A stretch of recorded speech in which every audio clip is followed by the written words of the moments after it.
In the year 2093, unknown monsters suddenly appeared and began attacking humanity, burning civilizations to the ground while crime rates worldwide kept rising. 2 years into the chaos, with governments completely helpless, the first superhero in history emerged, a figure known as Zero. The hooded hero took the beast down one by one with unimaginable power, eventually defeating even the king of monsters and giving humanity hope again. The superhero team grew from that point, and by 2100, the world had returned to peace. Then, Zero vanished without a trace. Years later, a film series about him became a massive hit, while the missing hero himself, a young man named Jero, privately wondered how people would react if they knew that the legendary Zero had simply been pushed out of his house by his sister and told to find a job. Across the city, the Shishin clan was performing a concert when a man in the audience fired a gun at them. The shot left them completely unharmed. The attacker revealed himself as Lord Black Hand, a level C criminal, declaring revenge against the Shishin family. His men opened fire, but the weapons were ripped from their hands as if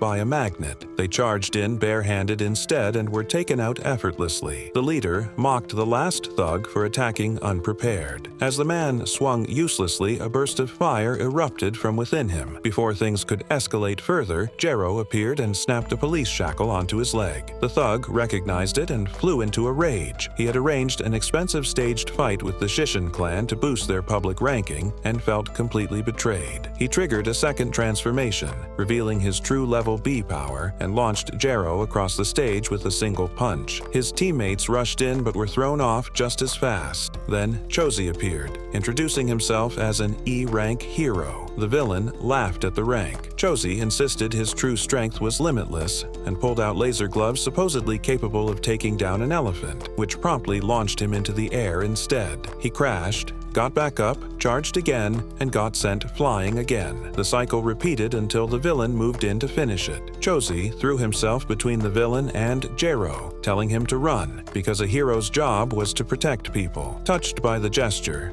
Jero came back swinging an enormous mace and drove the enemy straight into the ground. Chozi immediately clung to his legs, begging to be partners and insisting his equipment could make them a formidable duo. A woman was then escorted out of a nearby car and asked the two what was going on. Chozi instantly recognized her as Shuna, the Winter Sorceress and the city's third-ranked hero, and asked for an autograph before anything else. She told him to explain first. He gave a full enthusiastic recap, then turned to gesture at Jero, who had already disappeared. Jero had slipped back home, where his sister Juan was in the middle of an argument, insisting on resigning to work at the Chin Research Institute. After kicking the man out, she turned to Jero and asked about his job hunt. When he admitted it was still going nowhere after 5 years, she laid into him, pointing out that he had been living off her while making the house a mess. As she threatened to take action, Chozi suddenly appeared at the door, somehow having found his way in. He invited Jero to join his hero squad, offering a solid salary plus bounty bonuses. The mention of good money made Juan agree immediately on her brother's behalf, leaving him with no real choice. The next day,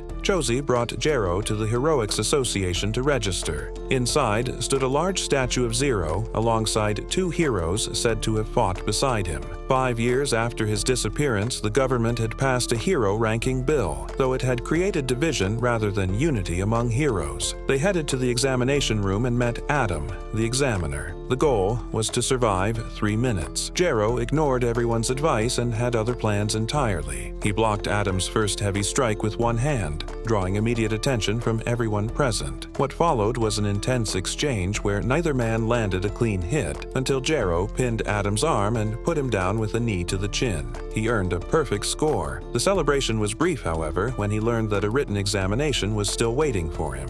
Adam woke up in the infirmary to find Shuna sitting beside him. He shot upright in a panic, the memory of the examination rushing back, though the only thing he could clearly recall was being completely overwhelmed. Shuna told him that the newcomer he had faced was at minimum A rank in strength. The written exam results, however, told a very different story. His answers had been absurdly straightforward, almost childlike, though one answer stood out as oddly sincere. He had written that he was once a hero, but questioned whether he still deserved that title. Back in the main hall, all the examinees stared up at the results displayed on the screen. Chozi immediately spotted Jero's score of 13 points and mocked him, saying even grade schoolers would have done better.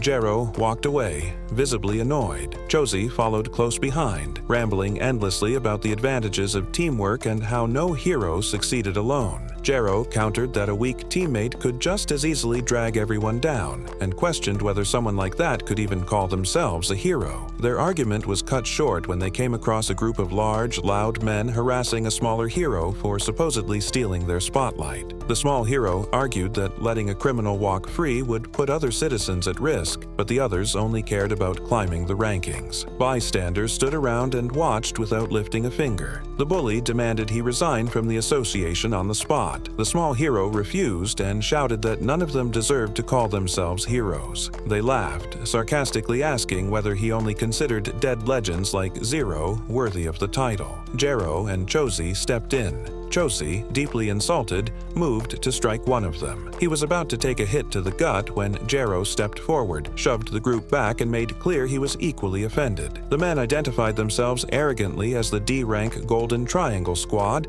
and told the two to stay out of it. Then, another voice cut through the noise. The group turned and immediately stepped back in visible fear upon recognizing the speaker. They apologized for insulting Zero, promised not to repeat it, and cleared out entirely. The small hero introduced himself as Yuto and thanked them for the help. The man who had scared the group off introduced himself simply as 13, mentioning that everyone in the association feared him and that it had been years since he had managed a proper conversation with anyone. He then insisted he still had friends and pulled out a photo of a girl on a game as evidence. The others looked at him skeptically, but Jero's eyes lit up and he rushed forward asking if 13 played the same game he did. Overjoyed by the shared interest, Jero immediately invited him to join their team. Josie agreed without hesitation. 13 was moved to tears, saying he had been completely alone for 5 years. They soon understood exactly why. His ability was misfortune. Everything around him had a tendency to go wrong. The orphanage he had grown up in burned to the ground. He was relocated, and the next orphanage was hit by a different disaster, then another and another. He had been the sole survivor every time. Despite all of it,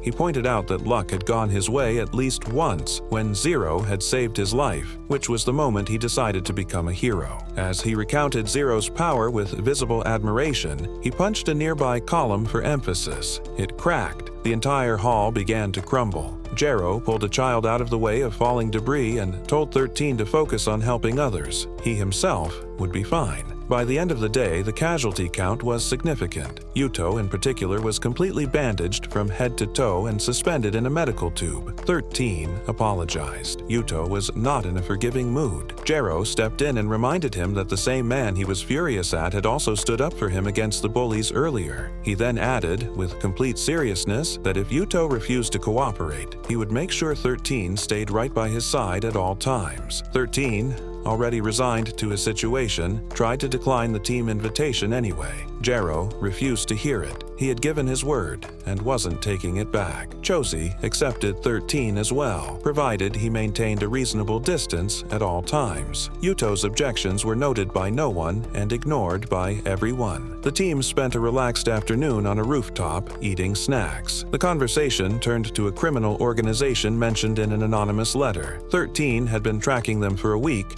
and learned they were about to sell their most valuable asset. The group originally had thousands of mercenaries, but a string of accidents that week had reduced them to almost nothing. Jero suggested keeping 13 close to keep the accidents going. Josie said it wouldn't look good in their report and told Yuto to get things moving. Yuto muttered at them to act like actual heroes. 13 told everyone to get ready, teleported to his teammates looking uncharacteristically cool, and Josie declared himself the main character of the day before his boots blasted him off in completely the wrong direction. The criminal deal was already underway. The buyer asked to see the goods first. Liquid was pumped into containers, light flashed, and an enormous sludge monster appeared. The sellers were thrilled, and they could control it perfectly. The hero squad interrupted with a flashy entrance and declared everyone under arrest. The criminals ordered their men to open fire, but the heroes held their ground. Backed into a corner, they sent the sludge monster after them, which immediately lost control after 13 casually tossed spicy snacks into its mouth. The enraged creature charged at the group, who ran to Jero, busy kicking Chozi awake. He spotted the monster, summoned his mace, and launched it out of the area like a baseball, accidentally sending it flying straight into the city. It went on a rampage and grabbed an elderly vendor. A veteran hero arrived and smashed it apart, scattering sludge across nearby shops. Chozi finally caught up, scolded Jero for the mess, and insisted his new invention could purify everything it touched. His boots malfunctioned and sent him straight into the monster instead. Jero pulled him out, but the accident proved the device worked. Everything Chozi had passed through was completely clean. He adjusted the boot settings, moved through the creature with precision this time, climbed above it, and drove the purifier deep into the sludge. It exploded in a wave of clean water. When the others caught up, the area was spotless, and several nearby people who had been suffering minor ailments appeared completely healed. They looked around for Jero, assuming he had finished it, but he pointed behind them. Chozi was lying over a small girl, having shielded her from the explosion. Back at base, their ranking had barely moved despite turning in 2 criminal organizations. They blamed Chozi, who had probably been reported for landing on top of a child, who was, oddly, still sitting in the room with them. While the 2 bickered, Jero asked the girl where her parents were. Then Shuna appeared on the door camera asking to talk. They let her in. She chatted and played with the girl until Jero retrieved the child with a snack and told Shuna to get to the point. He had already figured out she was there because of her. Impressed, she tossed a drive to Chozi, who plugged it in. Yuto took the girl out of the room. Shuna explained that years ago, the Gene Evolutionary Corporation had set up worldwide charities for homeless children, which were actually a cover for human experimentation. The drive contained a video of the little girl standing over the bodies of other children, the sole surviving experiment. Chozi gagged. The room shook as Jero's rage built, demanding to know why nothing had been done. He caught himself and apologized. Chozi reasoned the top heroes must have had their reasons. Shuna explained that multiple raids had been carried out, but the organization escaped every time because there was a mole inside the Heroes Association feeding them information, and the source of everything sat at the very top, Chairman Rui, the man currently running the Heroes Association himself. Juan cornered her brother in the city, demanding to know why he was buying clothes for a little girl. Once he explained, her heart melted at the sight of Mumu, and she pulled her into a tight hug. As they continued shopping, familiar figures appeared behind them. The guys stayed back while the girls shopped, and the Golden Triangle stepped forward. Shuna had warned that the girl was invaluable to the chairman, and they would stop at nothing to get her back, including coming after Shuna herself. In a nearby alley, the squad revealed that the Winter Sorceress was on the association's wanted list, and the chairman wanted everyone brought in for interrogation. Feeling confident without 13 around, they charged in and, unsurprisingly, didn't last long. The 3 headed back to the store where the girls immediately scolded them for taking too long. They kept the incident quiet and hurried everyone out. Juan called Mumu over, a name she had given the girl herself, and everyone melted seeing her in the most adorable dress imaginable. Juan told her brother that Mumu should simply move in with them and promised to care for her personally. Jero said it was still too dangerous, but one look from his sister changed his mind completely. The others agreed that since Jero was the strongest, leaving Mumu under his protection made perfect sense. Chozi reminded him of Shuna's request and left with Yuto to begin preparations. At his office, Rui was furious over the Golden Triangle's defeat. A fierce-looking man named Gan calmed him down, assuring him his subordinates would handle things.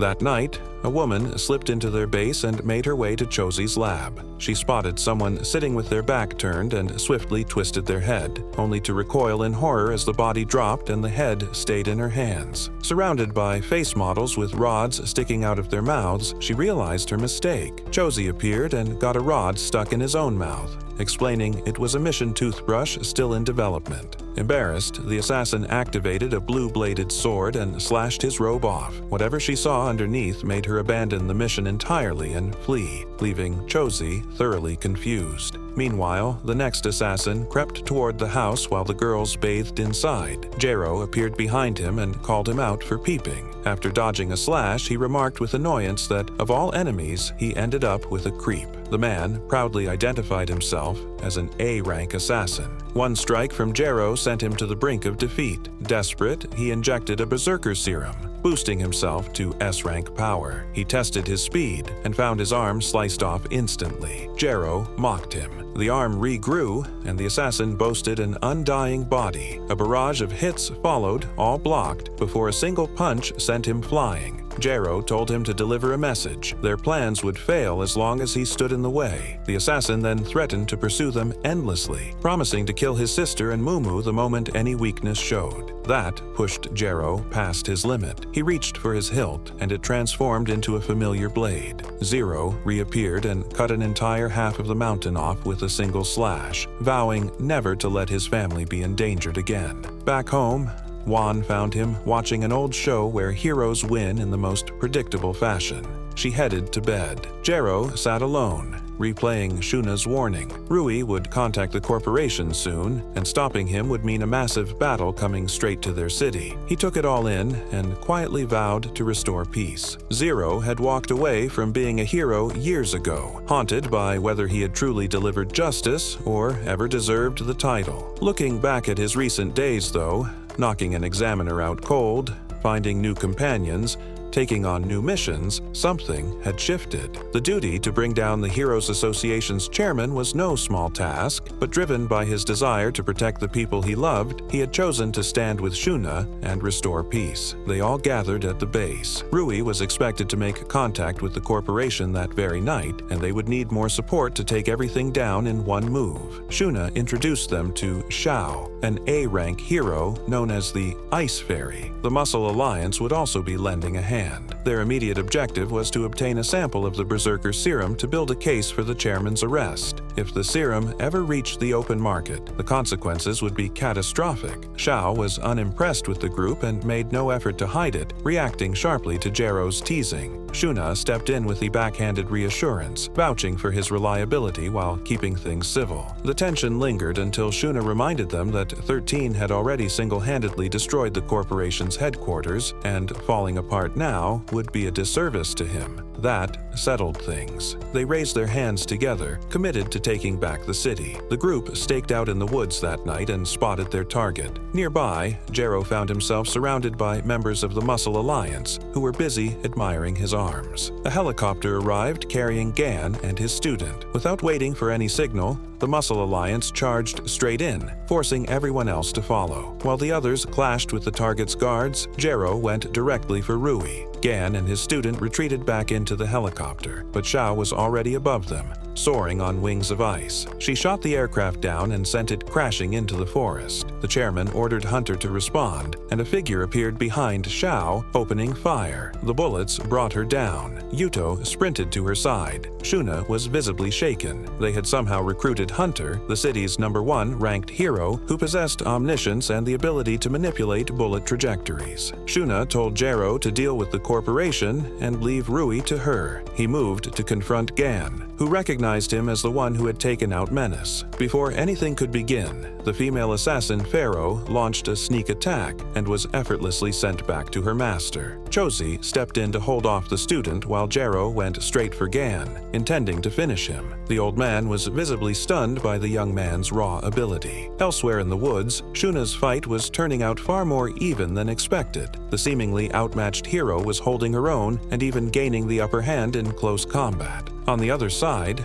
Xiao flatly rejected Yuto's help and called him dead weight, right before shielding him from one of Hunter's bullets. As her ice wall shattered, Yuto grabbed her and teleported them both to safety. He scanned the area, confirmed Hunter's position, and told Xiao to fire on his signal. She did, and together they landed a clean hit on the rank 1 hero, freezing him in place. Meanwhile, Shuna faced Rui alone, putting herself fully on the line. She summoned ice blades and charged in, deflecting a storm of metal shards he rained down on her. The dust cloud obscured his vision and she seized the opening, landing a hit. When the dust settled, his arm was encased in metal, completely unharmed. He told her that kind of attack was useless against his armor. She shifted to close combat and was completely overwhelmed. On the other side, the pair who thought they had won were suddenly separated as Hunter reappeared, immobilizing Xiao with a force field and turning his attention to punishing Yuto. Xiao demanded to know how he had an X-force field, as that technology was supposed to be exclusively controlled by the world government. Hunter said it was a gift from the chairman, a modified version, specifically designed to inflict pain on heroes. Knowing exactly how much it hurt, he offered to end her suffering for good. Chozi told Pharaoh to give up,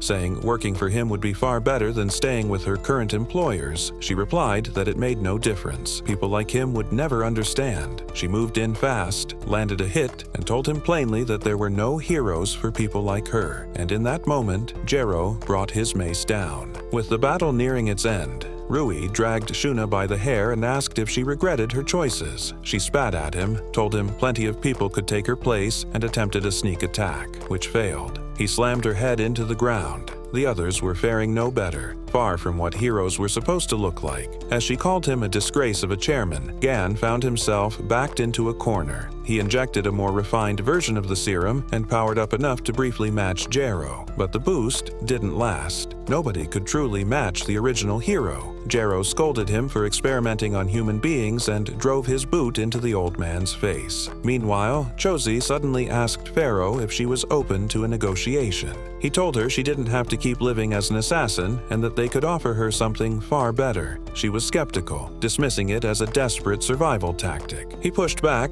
pointing out that even if she chose to keep fighting, she already knew she would eventually become a target herself. He told her there was a hero now, someone who could actually save people like her. He stepped toward her and pressed his neck against her blade, telling her the choice was hers. She wavered, dropped the blade, and leaned against him in surrender. Elsewhere, Hunter was using Yuto as a punching bag while mocking Xiao's desperate pleas. He backed off briefly when Yuto produced a grenade-like device, moved quickly to prevent him from using it properly, and sent him flying. Xiao offered double his payment to stop. He responded by preparing a finishing blow. Yuto teleported and punched him in the face but was too weak to dent the armor. Hunter beat him half unconscious, then struck again when Yuto reached for another bomb, leaving him completely out cold. Xiao erupted with rage, activated her ice power, hurled a massive block of ice at Hunter, then cradled Yuto in her arms, desperately trying to wake him. Rui sensed Hunter's presence fading.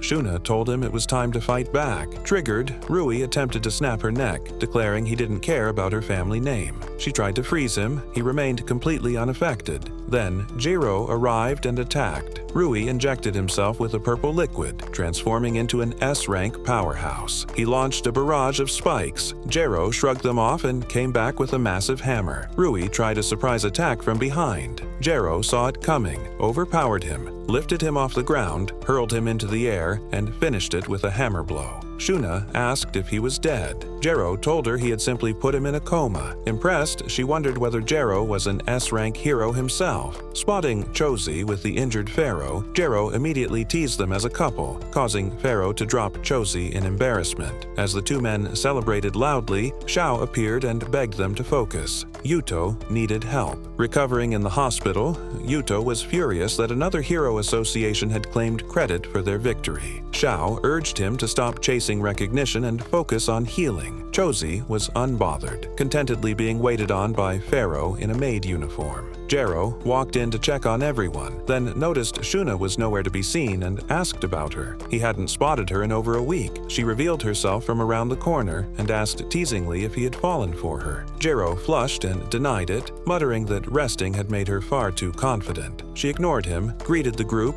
checked on their recovery, and then cheerfully announced she had arranged special training for them through the Hero Association. Jero immediately declined. His friends protested, arguing it was a chance to grow stronger together. Jero said he didn't need it, he could fight alone just fine. Xiao, provoked by his attitude, challenged him to a duel. He went further and invited all of them to attack him at the same time. They agreed. On the hospital rooftop, they all came at him together. He dodged everything effortlessly, then struck Xiao and sent her flying. Pharaoh caught her just in time. Jero apologized for going too far and thanked Pharaoh for the save. Pharaoh changed into her battle outfit and attacked alongside Shuna. Shuna unleashed her ice power. Jero melted it instantly. She escalated to absolute freezing, trapping him in an ice prison. He broke out without effort and put her on the ground. Pharaoh tried a surprise attack from behind. He sensed her and stopped her cold. With everyone else down, he looked around for Chozi, who immediately surrendered, admitting openly he had no chance. Jero showed him no mercy and beat him anyway. He then said his goodbyes, mentioned he needed to pick up Mumu, and wished them luck with training. The group protested again. Shuna told them to let it go. He was simply operating on a different level. She told them to get ready for training instead. Back home, Jero's sister erupted when he returned with Mumu and a dog in tow. She told him he was already useless around the house and now he was bringing in another responsibility. She was on the verge of throwing them both out when Mumu gave her the most pleading look imaginable. She caved immediately. Later, she sighed,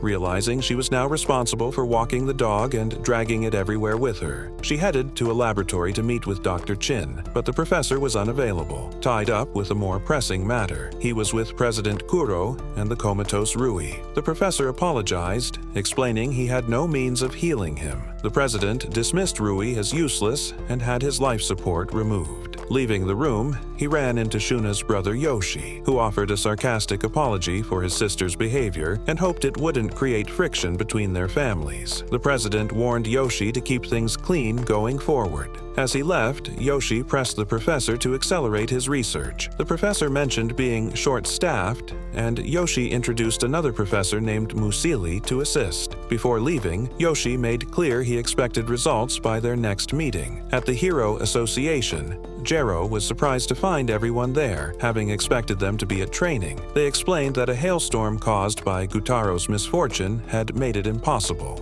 Jero laughed. Shuna teased him about missing her. He told her she had been acting strange since the fight with Rui. Then Shishin appeared, calling Jero his teacher and begging to become his apprentice. Jero refused flatly. Shuna hushed everyone as the new president was about to enter. Yoshi walked in, announced himself as the new president of the association, and promised to rebuild it. Yuto quietly informed Jero that Yoshi was Shuna's brother. While the team bickered, Shuna slipped backstage to greet him privately, only for Yoshi to immediately scrutinize her progress. She told him she would be home soon. He was unsatisfied and quietly threatened her, making clear that having friends around wouldn't protect her from him. He then returned to the group and complimented Jero for taking down both Rui and the genetic company on his own, before asking if he would be interested in working for the Dong family. Jero declined. Yoshi told him that if he weren't such a powerful hero, that refusal would have cost him his life. He invited Jero to reconsider any time. Jero insulted him in response. Yoshi revealed a fraction of his true power, forcing everyone in the room to their knees, and challenged Jero to show him what he was made of. While the others were still on their knees from Yoshi's pressure, Jero pushed back against it, sending Yoshi to his knees and making him vomit blood from the impact. Yoshi smiled and acknowledged his strength, noting it was no wonder his sister admired him. To avoid making more of a scene, Jero gathered the group and left. Walking outside, the others discussed how Shuna seemed troubled and appeared to have some unresolved connection to the Kuro family dating back to their fight with Rui. Jero told Gutaro to dig into it further. Then his sister called. Her experiment with the dog had been a success. He told her he would come by the laboratory to collect it. After the call, Musili entered the room and asked Juan about her work. She told him she had successfully taught the dog to read, which visibly stunned him. He praised her ability, particularly after seeing the dog could continue learning on its own, wished her luck, and left. Then Wataru appeared from hiding and urged her to leave the laboratory immediately and never come back.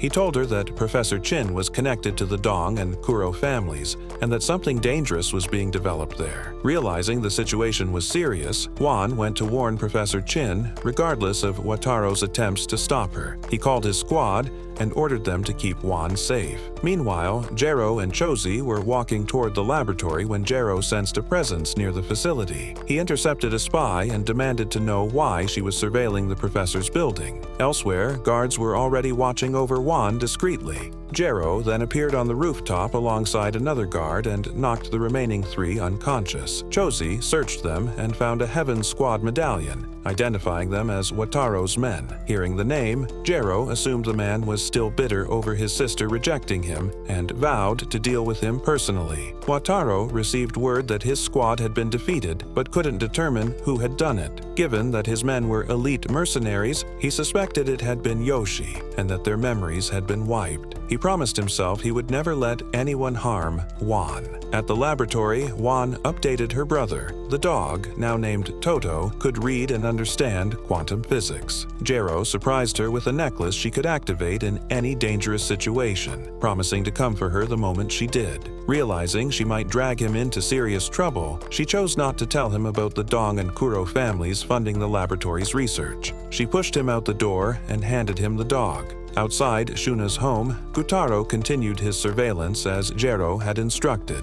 A car pulled up and a man stepped out, revealed to be Haku, young master of the Kuro family who greeted Shuna as his fiancée. She fired back with an insult. He grabbed her face, shoved her to the ground, and moved to force her into his car. The Muscle Alliance arrived, led by Adam, who refused to let Haku take her and challenged him and his robot guards to a fight. The robots overwhelmed Adam. Shuna pleaded with Haku to stop. Instead, he forced her to watch as her allies were beaten down, making clear just how ruthless he was. Enraged, she unleashed her ice crystals. He dodged effortlessly. A bullet came through the window. He caught it with his bare hand, shocking Gutaro. He retaliated instantly, piercing Gutaro's chest from a distance. Shuna begged, offering to do whatever he wanted if he would just spare everyone. Haku smiled and told her they were leaving. As the car pulled away, one of the robots prepared to eliminate everyone left behind on his orders. Just as Gutaro accepted his fate,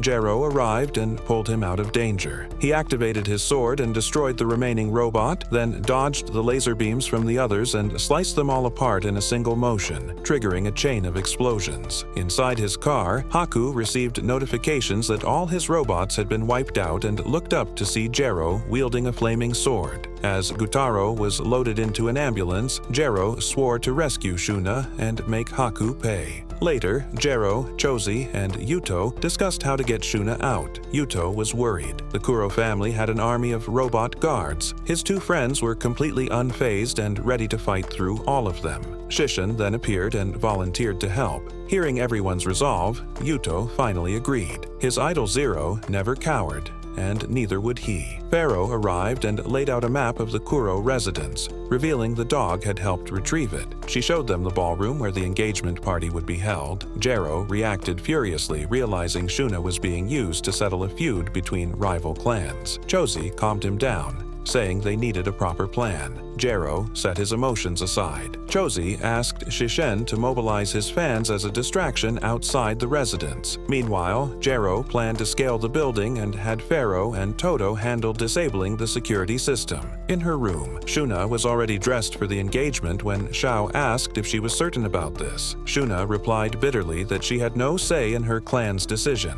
Haku entered with his friend Guan and invited Xiao for food. She hesitated to leave Shuna, but Shuna told her to go. Once they were gone, Haku pinned Shuna against the wall and demanded to know everything she knew about Jero. He wanted the fire sword for himself. He also told her he was aware her friends were coming to save her and promised to make an example of them. The 3 boys scaled the residence. Jero wore a mask and noted he was using a different sword for the rescue. Xiao spotted them, but Guan stepped in between her and the suspicious strangers. Yuto immediately inserted himself between Xiao and Guan, declaring they were more than just friends. Seeing him occupied, Jero and Chozi slipped away and left him as an unintentional distraction. They found Shuna's room. Chozi took out the guards at the door while Jero stepped inside. Shuna was stunned. He told her she looked beautiful. She flushed but hesitated when he urged her to leave, eventually declining. She had promised her clan she would stop causing trouble. She tried pushing him away, saying she didn't matter to him. He refused to leave and held her close, telling her plainly that she mattered. She reminded him that the Kuro family was the most powerful clan,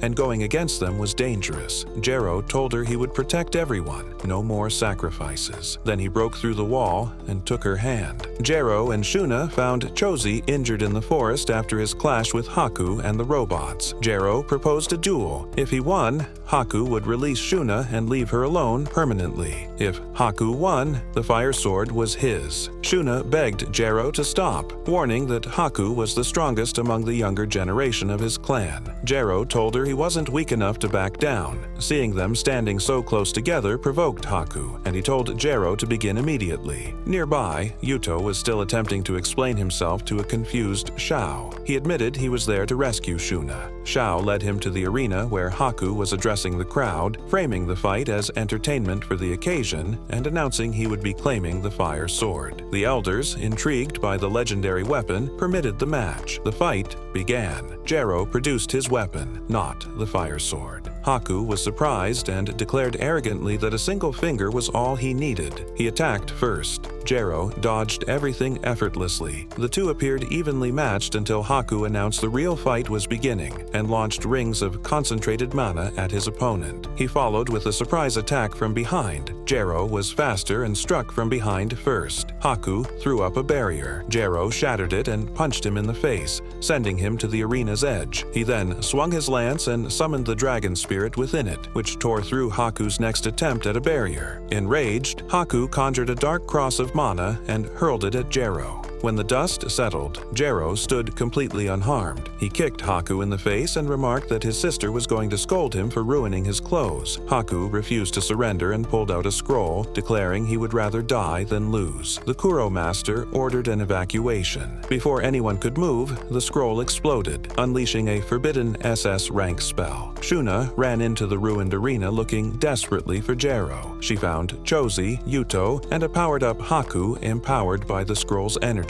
Then Jero appeared. No serious injuries. Shuna wept with relief. He told her he would wrap things up shortly. Haku, furious, hurled a massive ball of dark energy at him. Jero deflected it straight back with his lance. It struck Haku and knocked him out instantly. Jero photographed the defeated Haku as a trophy and told him to stop bullying girls. Shuna ran to embrace Jero, and time suddenly stopped. Stay tuned for the next part. It's even crazier, so don't miss it. Subscribe if you're enjoying these recaps. It's free, and you can always change your mind. Also, if you want more anime recaps, make sure to check out this video. Thanks for watching, and I'll see you in the next one.